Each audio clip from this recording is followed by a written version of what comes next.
ఆపరేషన్తో పాటు family planning operation, tubectomy రెండూ కలిపి చేయొచ్చా? చాలామంది పనిలో పని అయిపోతుంది, రెండింటికి ఒకేసారి రెస్ట్ తీసుకుంటాము, చేయండి అంటారు.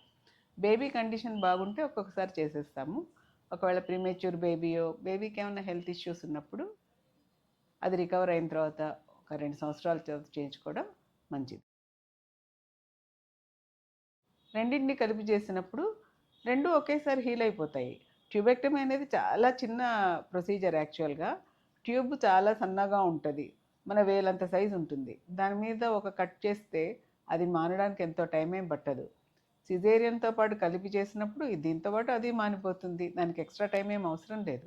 మామూలుగా ట్యూబెక్టమీ మధ్యలో చేసినప్పుడు కూడా అది చాలా తొందరగా హీల్ అయిపోతుంది. కాబట్టి ట్యూబెక్టమీ కలిపి చేయటము, దానివల్ల ఎక్కువ రోజులు రెస్ట్ అవసరము, అదంతా కరెక్ట్ కాదు.